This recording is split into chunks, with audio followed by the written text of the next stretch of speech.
So this is the article in question, is it? Small box deposited with a pawnbroker by Mr. McGill 2 months ago. And on the night of Mr. Windybank's murder, the only item on the shelves that was touched by whoever broke into the shop. Quick, let's open it and see what's inside. Huh? Some kind of mechanism. Good gracious, this is no ordinary box, it seems. Wow, although in truth I had an inkling that might be the case. It would appear that the box houses a miniature music box movement. Then is it too much to expect? I think it would be reasonable to assume that it is the device for the playback of this disc, my lord. Okay. Finally getting some answers to some questions. Here we have the means to play back Mr. McGill's disc deposited at Windybanks at much the same time. Not strictly correct, my lord. It was not McGill's disc. It was the disc of his victim in the omnibus. But why, for heaven's sake? Are we to understand that the brickmaker was trying to sell this music box disc to Mr. McGill did? Oh, you got something? I believe the answer will become clear if we listen to the music on the disc, my lord. Yes, very well. Let the court now listen to this curious disc at last. Wait, my lord! Good grief, what is the meaning of this, Inspector? The music box and the disc are, well, they're unrelated to the case. No need to spoil the somber atmosphere in the courtroom with some silly bit of music. This disc may very well have motivated the culprit in this case to commit murder. Oh shit. Clearly there's every chance that it's fundamentally important to understand what happened. The prosecution has no objection. But no! That piece of evidence is police property. Clearly Scotland Yard has some vested interest here, but it is policy of this prosecutor to leave no avenues unexplored. And you, Inspector, have no jurisdiction here to prevent that from happening. Ugh! No further delays, please. Place the disc.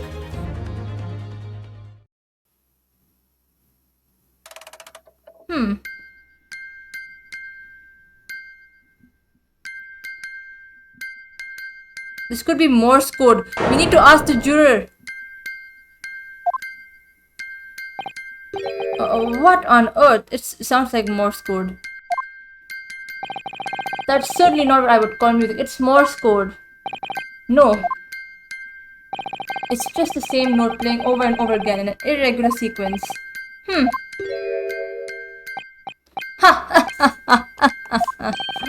Mr. Graydon. This really is priceless.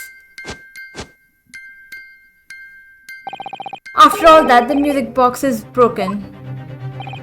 Broken? It can't be, can it?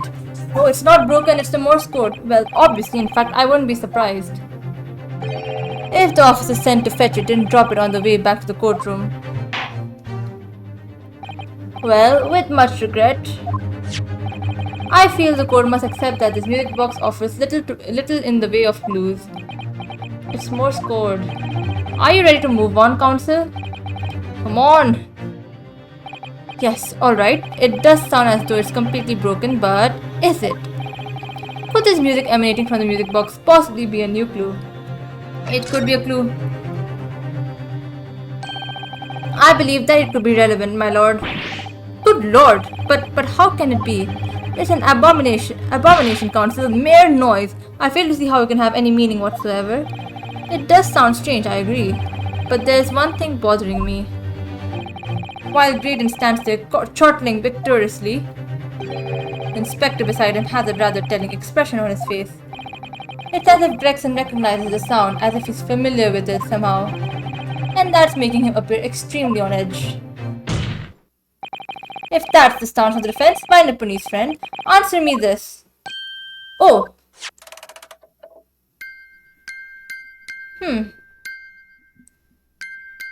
It's Morse code.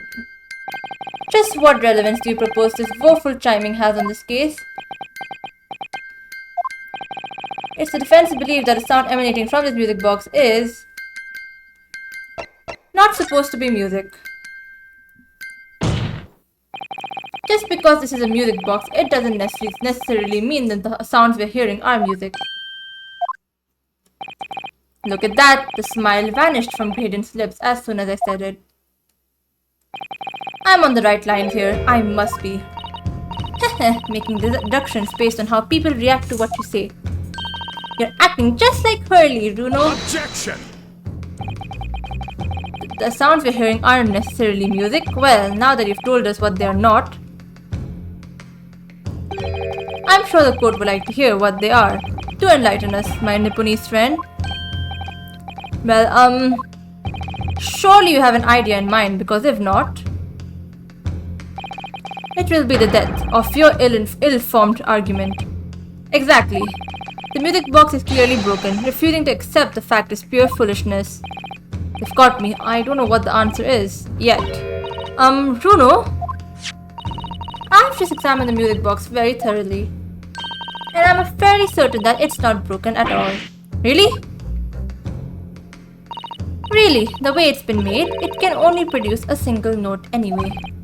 Thank you, Iris. It's Morse code, bro. Morse code. Alright, well, if the music box isn't broken, it must mean that the sounds it's producing have some significance that isn't musical.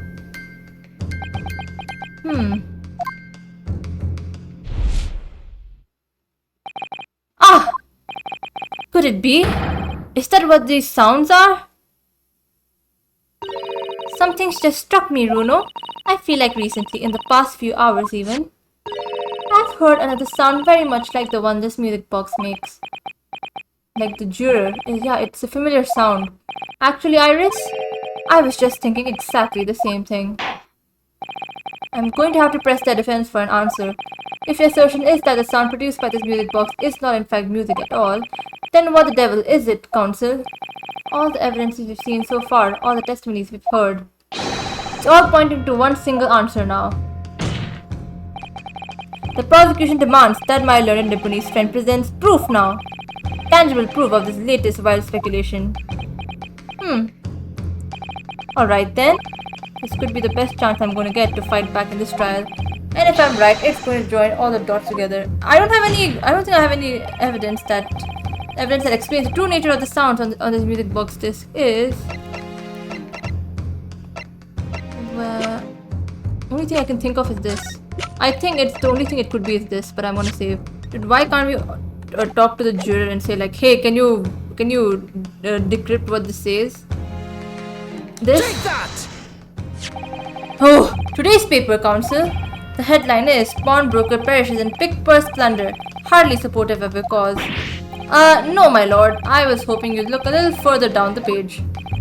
Further down? Ministry Mole classified secrets may have been leaked overseas from Ministry of Justice.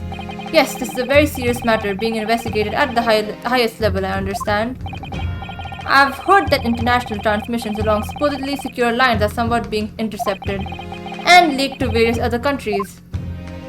And presumably, those transmissions are in the form of wired telegrams. Of course. Juror number 5, your input, please. Stop. Oh, me, sir? Whatever is the matter?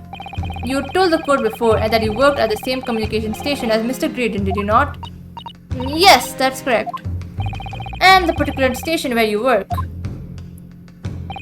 deals with government communications and newspaper reports. Oh yes, we are not your run-of-the-mill communication station at all. Our work is extremely important. Then tell me, is this not a very familiar sound?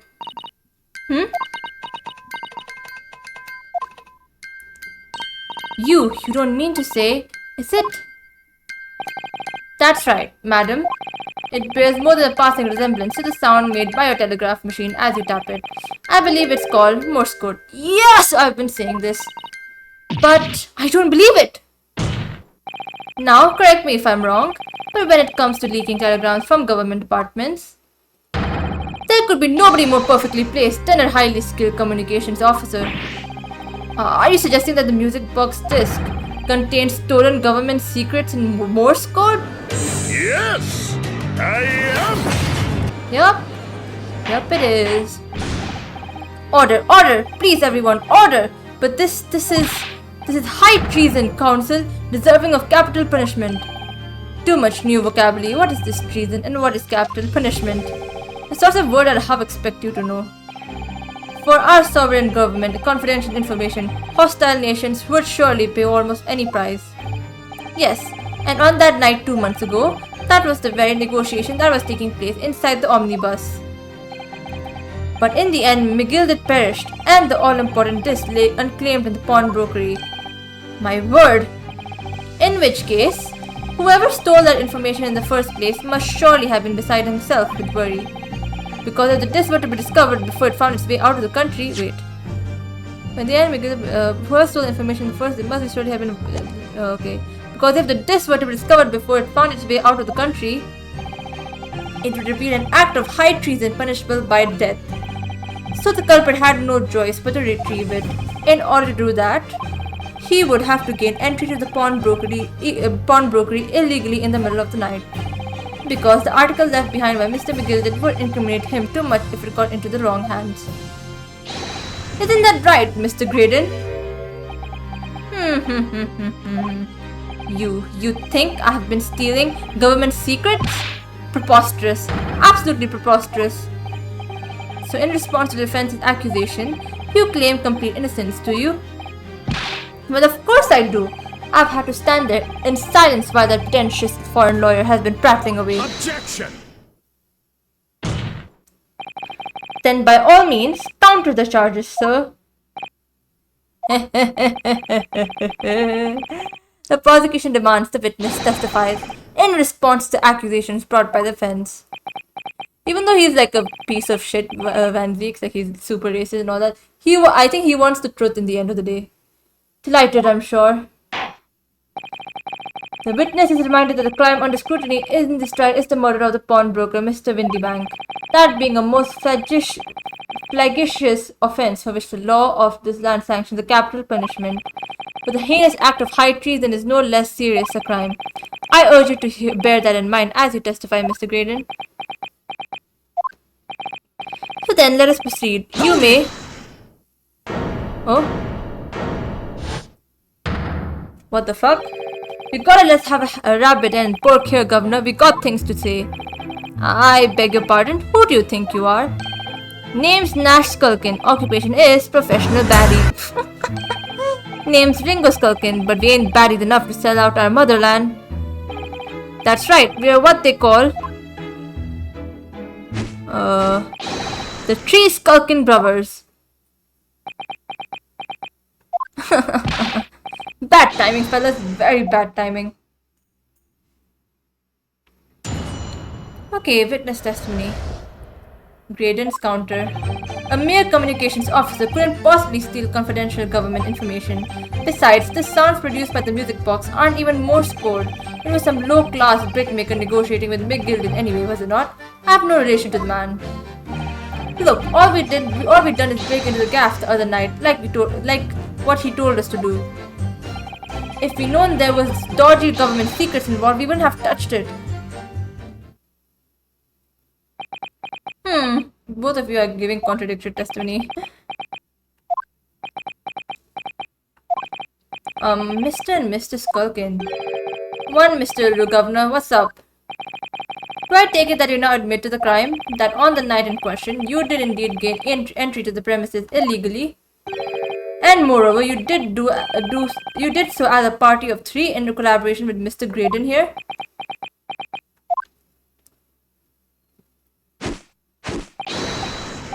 We did, Gov, we did. Hahaha, Graydon, fuck you. Quieten down, please. What say you to that, Mr. Graydon? I have no idea what these two ruffians are referring to. You little rotter, getting us mixed up all in this monkey business. You never said nothing about no government secrets. It was supposed to be a straight-up job. What about the geezer whose shop it was, eh? Poor old bloke didn't have to die, did he? Ah! Nice to know who your friends are. Whatever these men say, I deny the accusations. Indeed. Well, I certainly wasn't expecting this little music box to become so significant in the proceedings. However, as it has, I will admit it into the court record as evidence. Okay, small music box. Cross-examination. Let me first examine this. See how the 4 McGillir disc sits in the music box the man deposited at Windy Banks? It couldn't be a more perfect fit. So there's no question then that this was designed to be played in this music box. Yet despite that, the sound it produces are neither musical, nor do they appear to have any meaning. It just doesn't make any sense. I wonder if perhaps there's more to this music box than meets the eye. Maybe we haven't discovered all its secrets yet. What about this? This is the mechanism that turns the bumps on the disc into sound, isn't it? Yes, the movement. It's all thanks to the comb with its teeth that are plugged by the passing bumps. Usually the teeth on the comb are different lengths so that each one produces a different tone.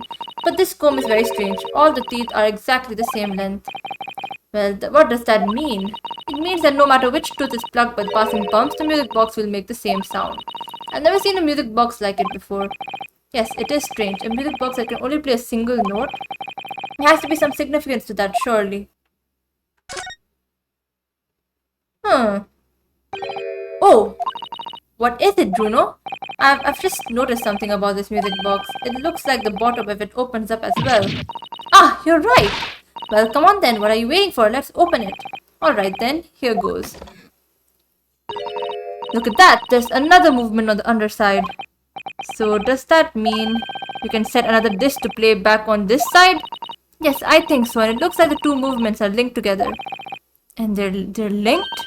So if you had two discs, they would play back at the same time. Ah, Graydon's counter. Let's press on this. A mere communication officer couldn't possibly steal confidential government information. So is this newspaper headline accurate? Government communications are being intercepted. How could I possibly know? What do you mean by that?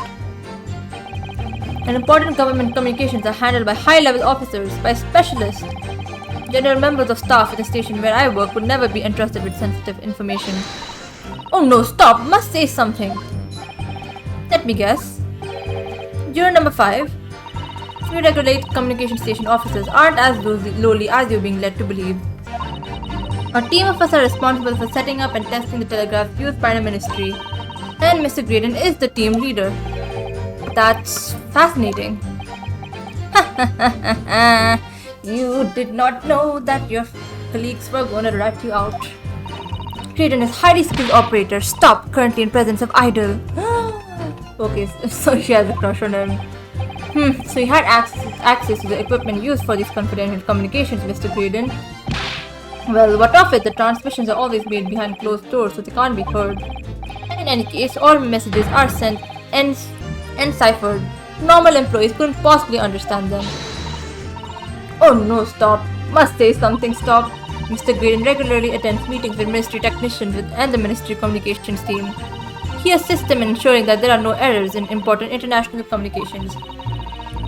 And he's received the top prize at the Cipher Cracking Convention 5 years in a row now. That's fascinating. Graydon is highly skilled operator, currently in presence of idol.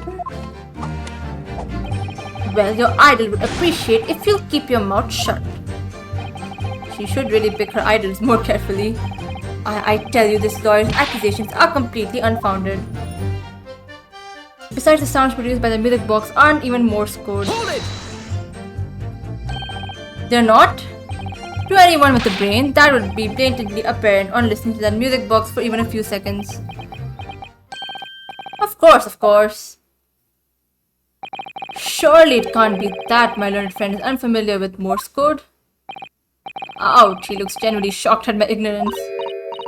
I would be more than happy to demonstrate the basics for you, sir. A lesson here in quote. Morse code is a continuous series of two distinct tones. Second disc. Tones, you say? Yes, a short dot and a long dash. By combining those in different ways, you construct letters. I see. For example, this is A. And this is B. Oh, But when you listen to the sound produced by this music box, you only hear one tone, don't you? But it sounds so familiar, the rhythm of it is the same in everything. But there's no discernible meaning to this apparently random sequence of sounds. So your assertion is fundamentally flawed. This is not Morse code. No! But we need the second disc. Really, you shouldn't be so surprised. What did I tell you? That music box is nothing but worthless piece of scrap. Perhaps you might consider studying your subject matter before casting aspersions in future. Stop. Nothing to say, but stop. Oh, it's so frustrating, isn't it? Iris? I mean, if the government secrets were somehow being leaked using the music box, so many other things would slot into place so nicely. Could there still be something I haven't considered? Would it really be important to use the music box somehow to play back Morse code? It seems impossible for now.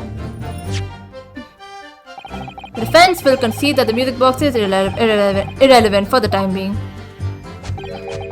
For the time being? Such optimism.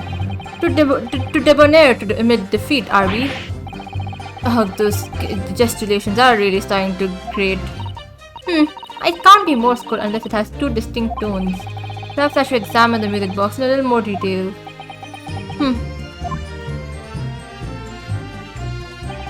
It was some low-class brickmaker negotiating with Miguel anyway, was it not? I have no relation to the man. Hold it! So 2 months ago in that omnibus, Miguel had killed the brickmaker and stole the disc. Mr. Mason was a single man with almost nothing to his name. It seems he lived in an artisan quarter some years ago, but people there could remember little about him. That doesn't make much sense though, does it? How would a humble brickmaker come to acquire secret government information? How indeed. I feel like Giselle Brett is somehow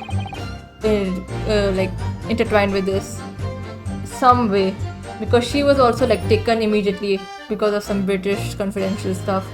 There must have been somebody else involved behind the scenes in all of this. Somebody who acquired the disc and gave it to Mr. Mason in order to take it to the meeting with McGilded and negotiate a deal. Oh, it could probably be him. Dear me. You may have it in for me, sir, but I assure you, I have far more class than that. An old brickmaker from an artisan quarter and this well-to-do communications officer. If only I could find some evidence to link the two of them together. Wait. Him? Probably this? I don't know. If you have nothing more to add on to that note, let us return to the witness testimony. A copy done his break into the gas other night, like what he told us to do. Hold it! Like Mr. Graydon told you to do, you mean? That's it, yeah? Who else, eh? Silly me thought he was just popping over for a natter after all them years, but the daughter had a dodgy job for us. Ash?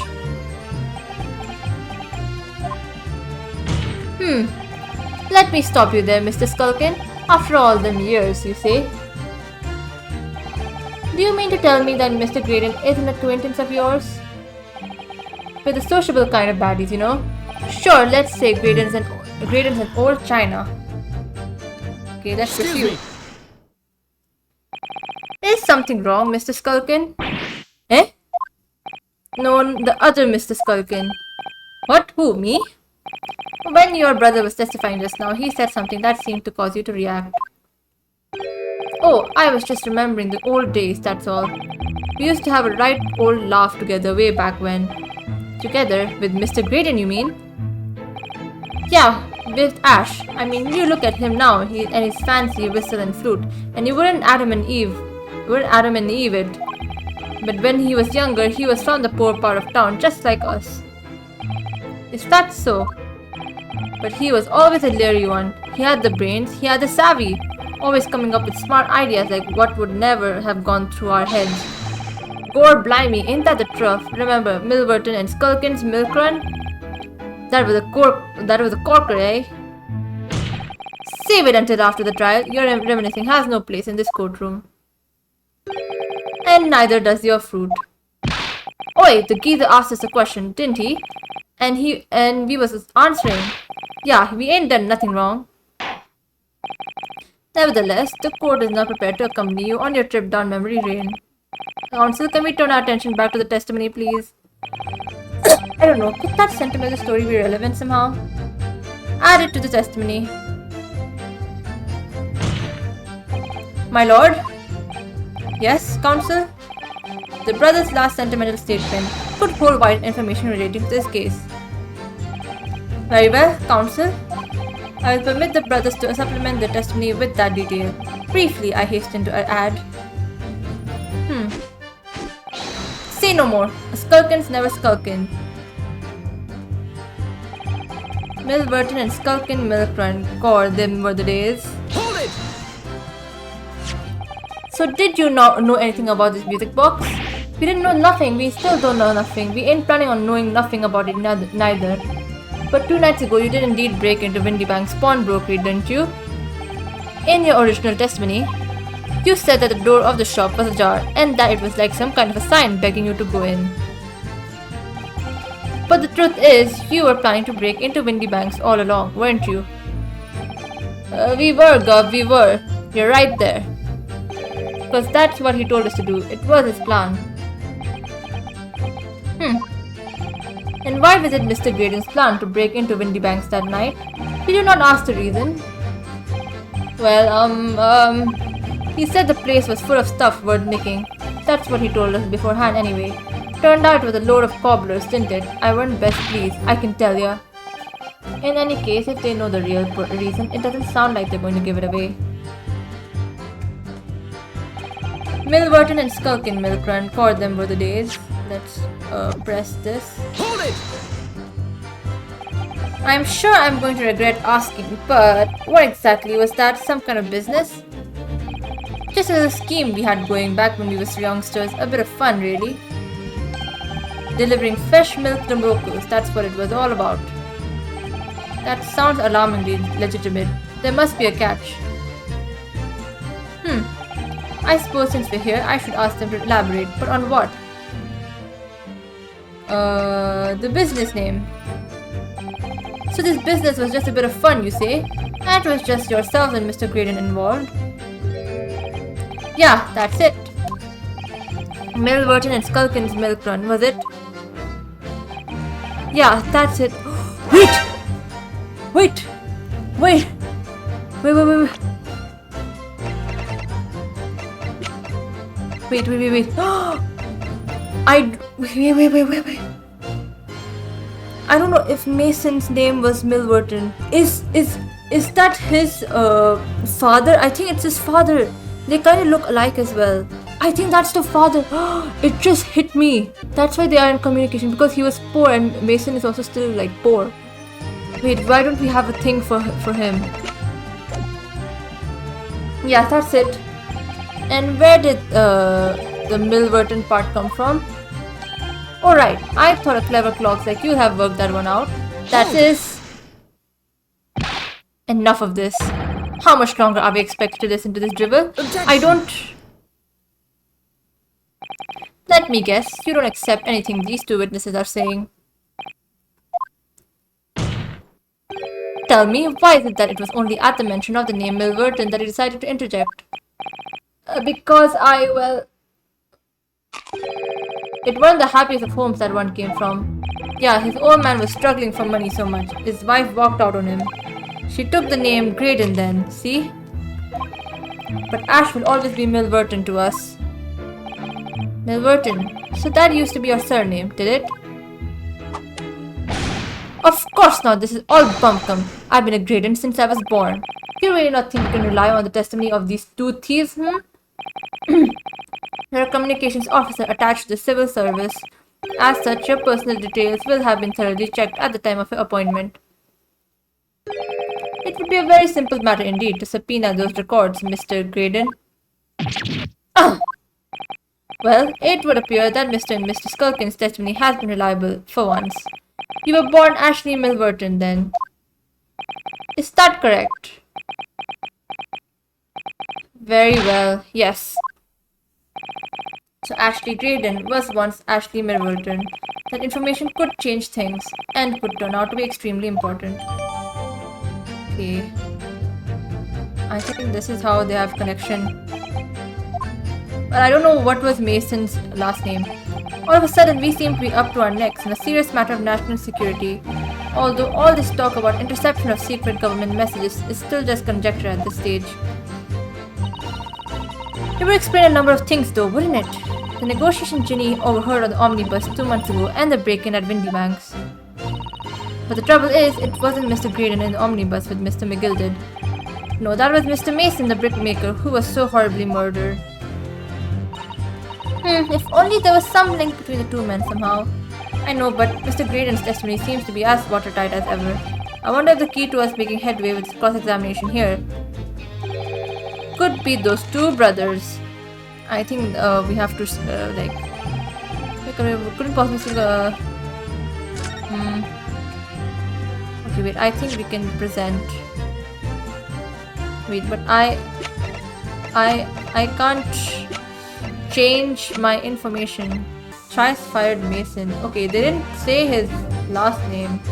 Yeah, it's his father. Definitely, they look the same.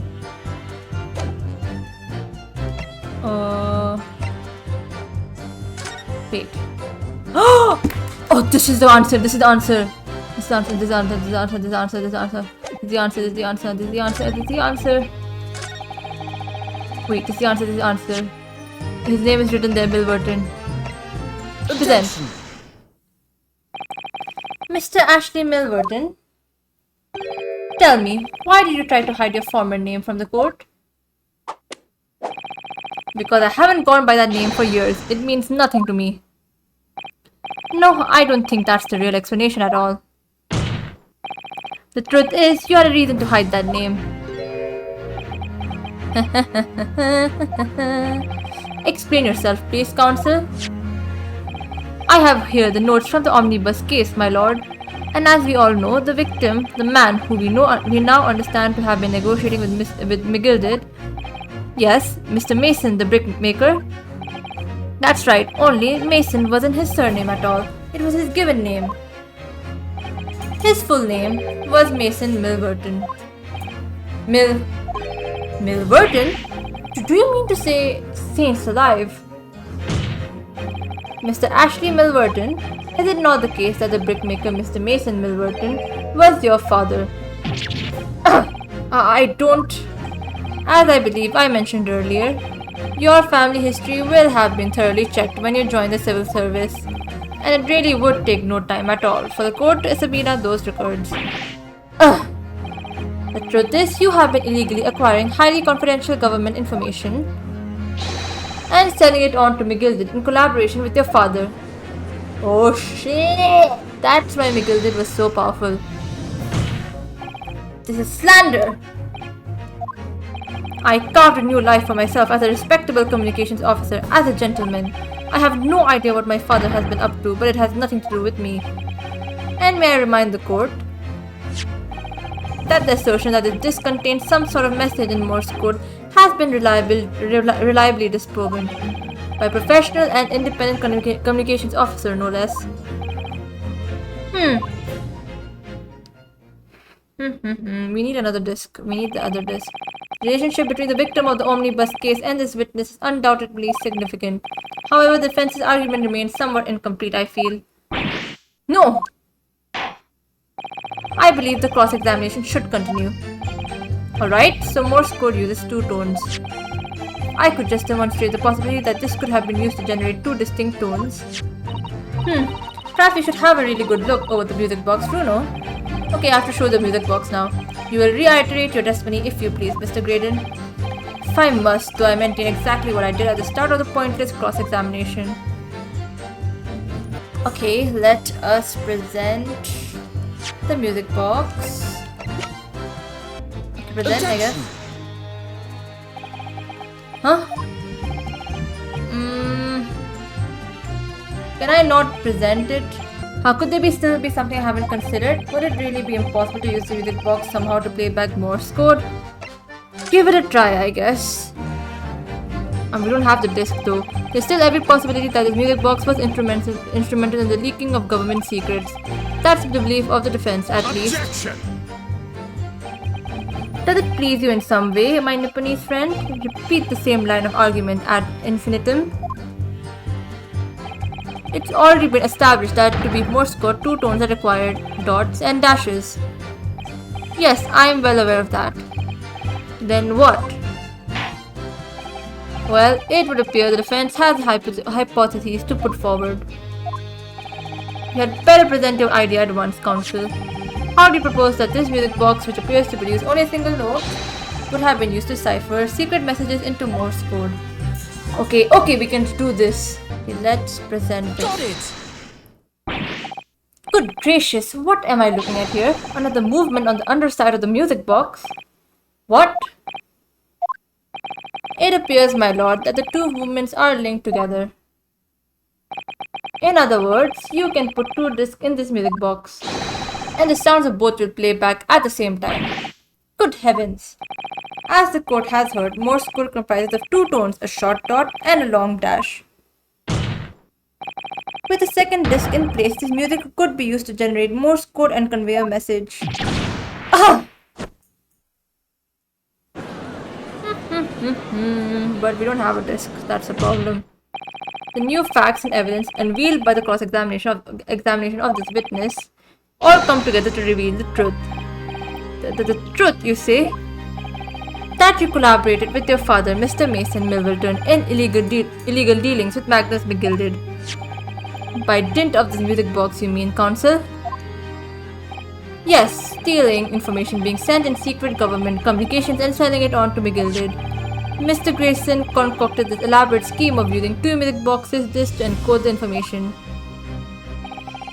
as presumably a safety measure against the information falling into the wrong hands.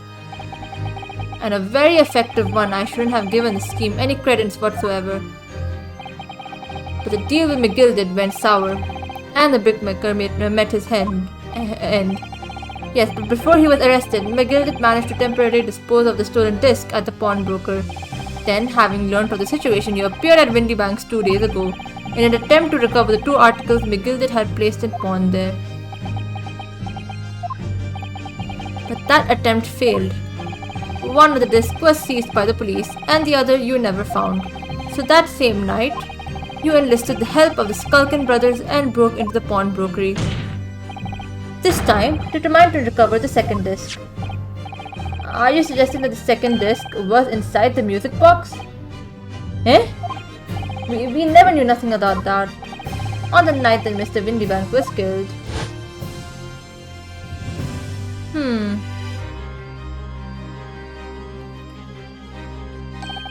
The intruder to the pawnbrokery touched one item, and one item alone, the music box. As rather ingeniously demonstrated using the 2 prints from the security camera indeed. So, the question that naturally begs answering is this: why was only that one article disturbed? The answer is obvious, because it contained a second disc, which the intruder was desperate to retrieve.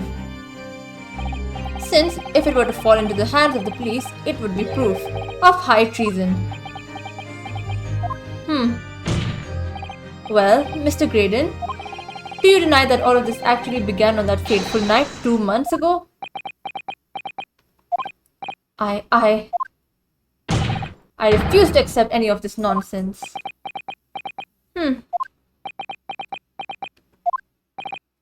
Sir, there appears to be blood seeping through the sleeve of your jacket. Oh! I didn't even realize that. What? 2 nights ago, we know that the 3 shots were fired at the scene of the crime in Windybank's pawnbrokery. One took the life of the pawnbroker himself. One struck the pouch around Mr. Shom's waist. And the final bullet struck the calendar on the wall of the shop, having first pierced the arm of one of the intruders. Mr. Graydon, that wound on your arm that you seem to be trying to hide, it's a bullet wound, isn't it? It's got you now, me old China. Time to call it quits and croak, I reckon.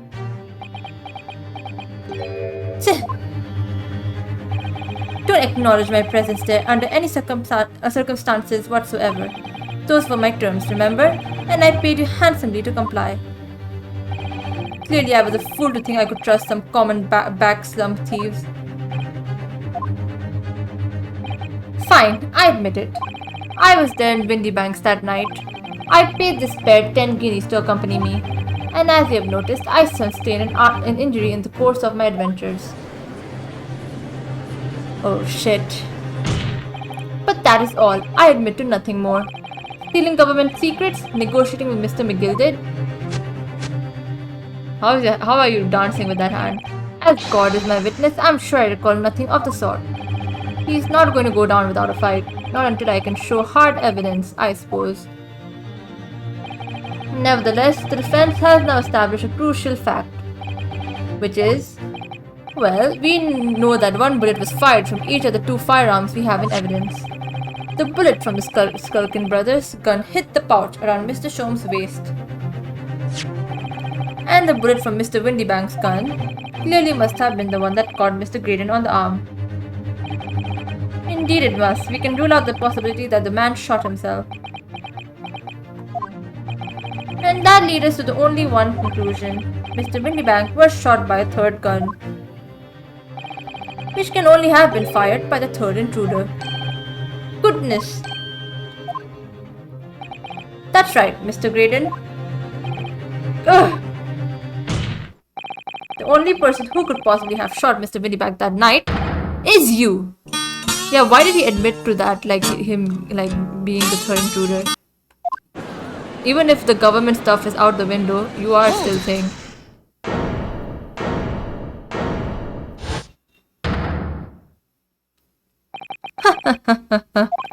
You little upstart. You made a grave mistake when you summoned me here. What? What's that supposed to mean? Yes, as you rightly say, I was there at the pawnbroker's. I did my best to hide the fact naturally. I had no intention of ruining the distinguished career I built for myself at the communication station. But did the thought never cross your mind? Did you never consider the possibility? What do you mean? What thought? What possibility? The possibility that if I was there at the scene, I may have witnessed a crucial moment. You see, this makes me a key witness in this case, and I have my hands firmly around the neck of your client. What? Are you suggesting? I saw it all. I saw the very moment the pickpocket girl pointed the gun at the poor defenseless pawnbroker and shot him. You... what? This guy just won't get down. Order, order, order! Well, it would seem we are finally entering the last act of the theatrical trial. Mr. Graydon? Yes?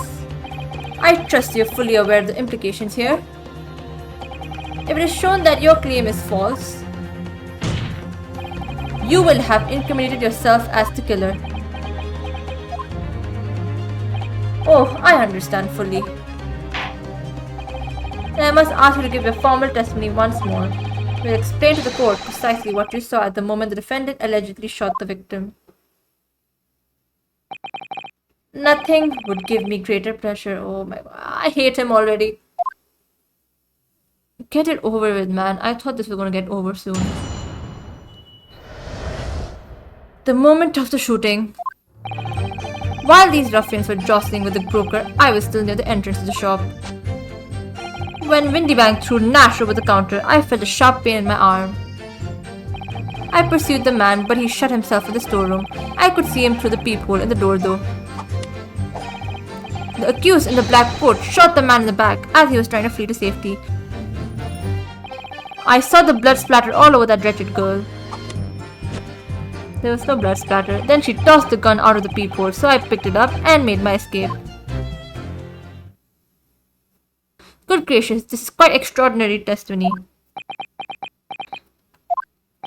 You claim, sir, under oath, to have clearly seen the defendant pulling the trigger.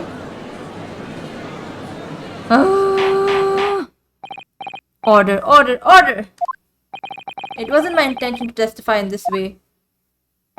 But neither is it my intention to be found guilty of a murder I didn't commit. So you see, my hand has been forced. I tell the truth now as an act of self-preservation. The truth? Until now, the prosecution was completely unaware of these details. Yes, well, sorry about that. Having shot me in the arm, the pawnbroker was then shot in the back by the accused.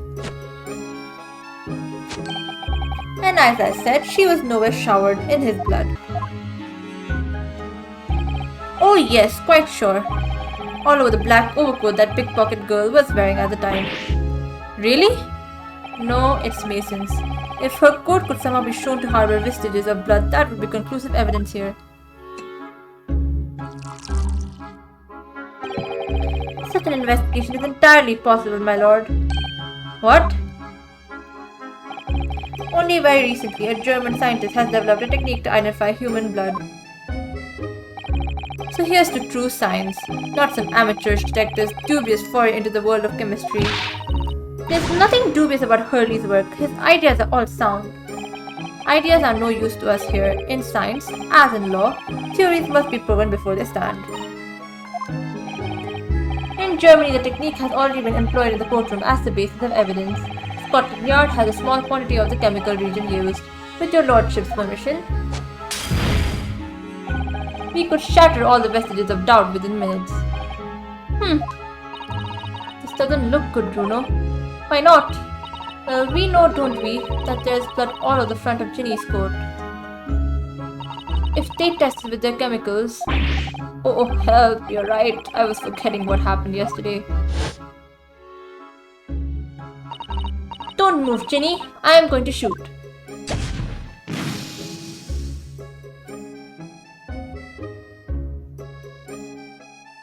Oh no, we are fucked. But the thing is, I could say that it's Mason, but then he'd be like, oh, it's Shom's, it's Shom made it. It's not something that the law, recognizes, so you cannot use it. That's not Mr. Windybank's blood. That stain is from 2 months ago. That's Mr. Mason's blood from when he was stabbed by McGilded, who was wearing the coat at the time. My lord, the defense objects to the test proposed by the prosecution. Overruled. Lord Van Veeks, make it so at once. With pleasure, my lord. And while we await the results, the defense may proceed with the cross-examination. Once they find that blood on that overcoat, Kina will be... Counsel! Yes, my lord. Your cross-examination. Of course, my lord. If this cross-examination doesn't go well, if I don't manage to uncover some decisive evidence or a really compelling clue now, I have a very bad feeling about the outcome of this trial. Okay. Cross-examination. Moment of the shooting. While these ruffians were jostling with the broker, I was still near the entrance to the shop. Hold it! Mr. Windybank emerged from the storeroom, I believe. Ringo and Nash were scouring the counter when he suddenly appeared and flew at them. He already had the revolver in his hand. Fortunately, I wasn't too close. I've never been so scared in all my life. Yeah, we're just your regular mild-mannered burglars, that's all. We don't like violence. Says the pair who carry a gun. What do you mean when you say you were near the entrance to the shop? I was in the doorway, running my eyes over the shelves of forfeited items. Looking for the music box, of course. The broker went for Nash in the first place. When Ringo joined in, making it 2 against 1, so I assumed they could handle the situation. But I was wrong. I was trying to help me little brug, but the old geezer chucked me over the blooming counter. So I pulled me gun on the old fellow, and that soon made him scarper. The pair of you settling upon the poor defenseless pawnbroker together, shame on you. Sorry, Gov. When Windybank threw Nash over the counter, I felt a sharp pain in my arm. Hold it! You mean that's the moment you were shot? Yes, though I didn't immediately realize what had happened, of course. Things crashed to the floor from the counter as the 3 men were brawling. If at exactly that moment that it happened, so I didn't hear the gunshot. And the bullet went on to strike the calendar in the wall behind you. So it would appear, When I looked at my arm, I saw it. It was bleeding badly, so I wrapped my handkerchief around it. Seeing as I couldn't explain what had happened to a doctor, I had no choice but to wait for it to heal. I didn't manage it, it would still be bleeding 2 days later. Did Mr. Windybank intend to shoot you, do you think? Well, now, I don't imagine he even noticed I was there, to be honest. Perhaps the gun went off accidentally. Anyway, it didn't quite strike home. When I pulled my gun on him, he tried to shove me out the way. And then he scampered through the door out back. At which point, what did you do? I pursued the man where he shut himself in the storeroom. I could see him through the peephole in the door though. Hold it! You mean you chased after him? I don't recall the reason why, but I ran after him to the back of the shop. And what about this peephole in the door you mentioned? Well, unsurprisingly, the storeroom door is a solid job, made of stout wood. But there's a small opening in it about head height that lets you see what's in there from the outside. Actually, I should know that, shouldn't I? I looked through it myself that night.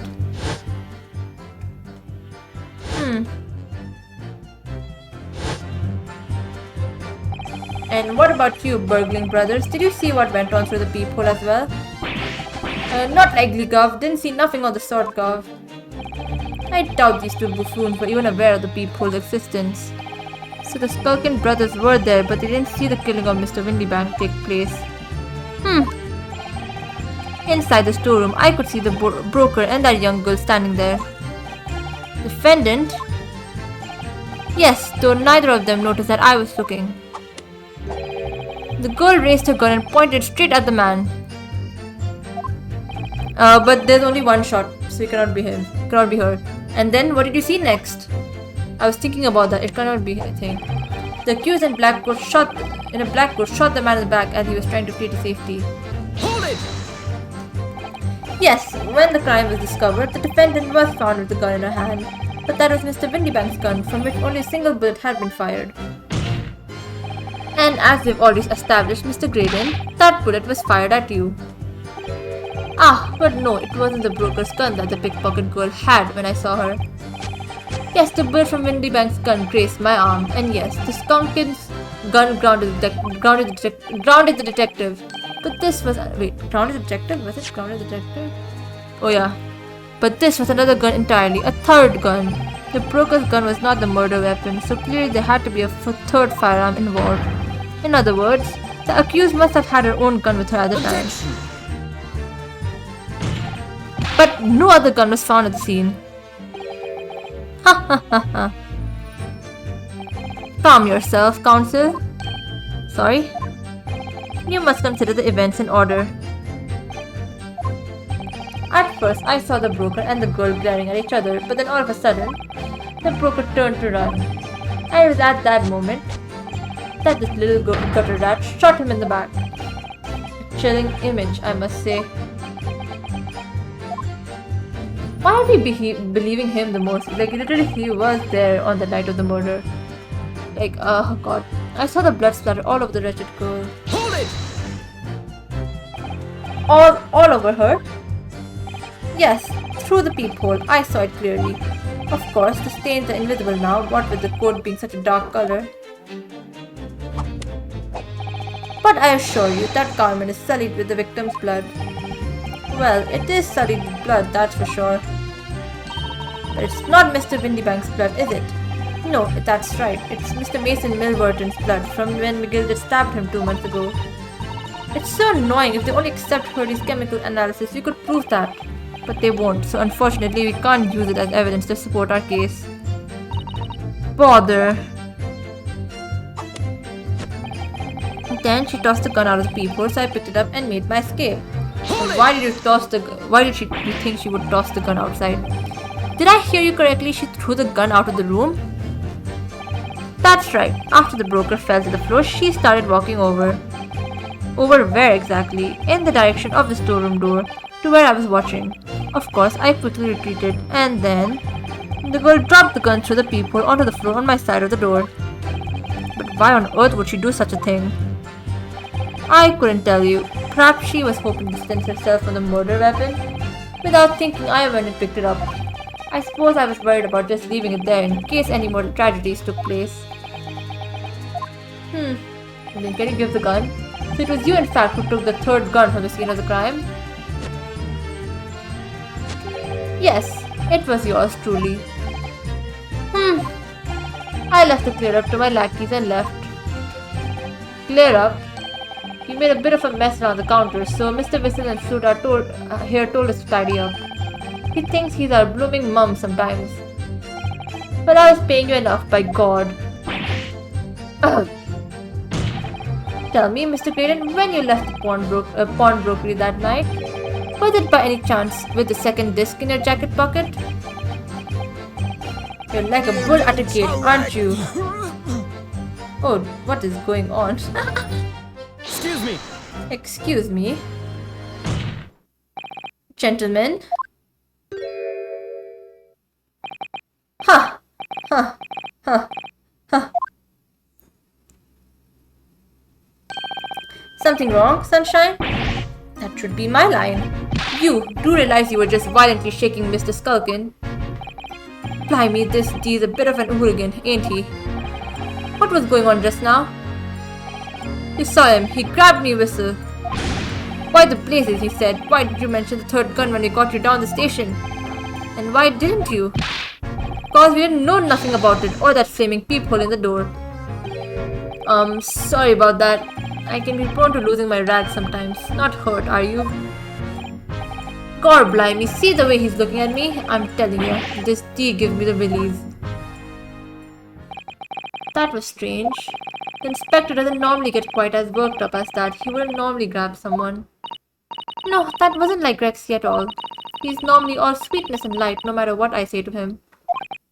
Yes, well, I think you might be a special case, Iris. Well, anyway, that was definitely out of character.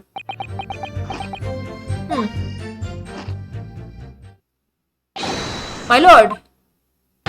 Requesting your lordship's permission to interrupt the cross-examination. Explain yourself, officer. Our results of the test that was ordered earlier, my lord. Ah, the blood. On the accused's overcoat. Thank you, officer. Very well. The cross-examination is hereby temporarily suspended. I presume you have no objection, counsel. No, my lord. Oh, we're fucked. Well, there you have it. Report, please, Inspector. Yes, sir. Traces of human blood were found on the overcoat of the defendant, Miss Gina Lestrade. From the extent of the stains, it would appear that they were the result of spattering following a gunshot wound. End of report. Goodness me. Oh god, now you have to solve this. Oh my god, this dude. I'm gonna punch him. See? What did I tell you? No, the blood on that coat is not Mr. Windybanks. What on earth makes you say that, counsel? The coat originally belonged to Magnus McGilded. Just before his coat was deposited at Windybanks, McGilded had fatally stabbed Mr. Mason Milverton.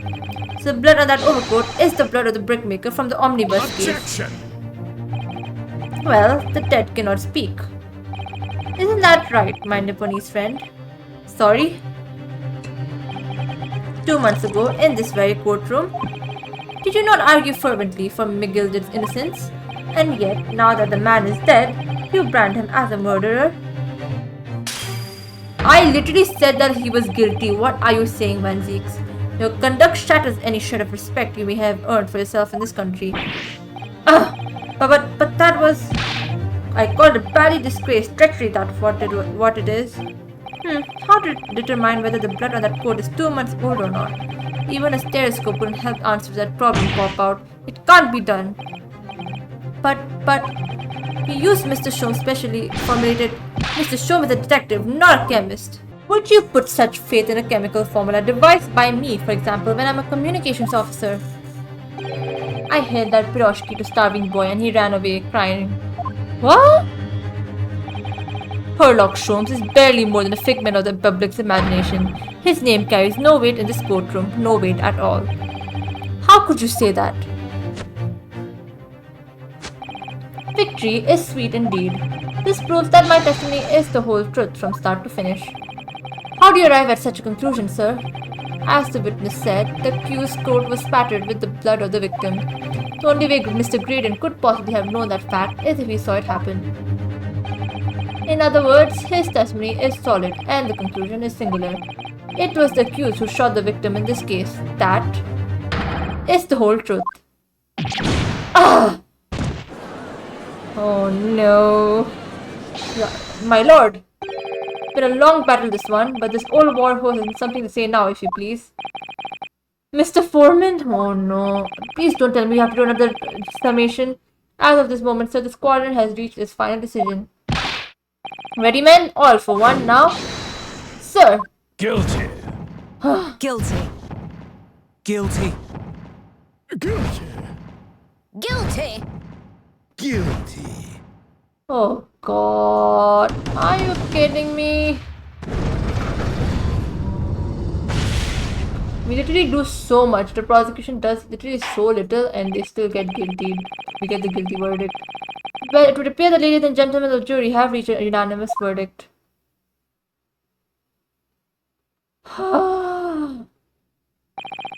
Defense has consistently failed to unpick this witness's testimony. Here's to any attempt you make at unpicking the jurors' decisions being equally successful. I don't believe it. After I've come so far, how is it all unraveling on me so fast? Please come, somebody. Help me out, please. Sato? How very distressing to be held in such low esteem. Zato? Oh wait, Sholmes! Wouldn't you agree, Mr. Naruhodo? Officer? You have delivered the report now. That will be all, thank you. Is it Sholmes? It occurs to me with some regularity, Mr. Naruhodo, that scientific truths are determined not by science, but by none other than the human mind. I know that voice. Am I going mad? Ah! Sholmes! Mr. Sholmes? What is the meaning of this? Let's go, Sholmes! Order! What business do you have here, detective? The last I heard, you were recuperating in the hospital. As well I would be had I not been set upon an errand. What errand? Hurley, it's really you. You're awake at last. Yes, good day, Iris. I appear to be rather late to arise. My apologies. Now, my lord, if you will humor me. In what manner, sir? I have something of great importance I wish to give to the young lawyer over there. I need no more than 5 minutes. Would you be so kind as to spare us the time? What say you to this, Lord Van Zeeks? This trial has taken many hours of the court's time, having spent so long already. Exactly, having spent so long already, we don't want to go wasting any more precious time. As I was saying, having spent so long already, it would seem jurors should deny the defense a mere 5 minutes. Very well then, counsel, you have 5 minutes. Hold it, that's the end of the video. See you next time.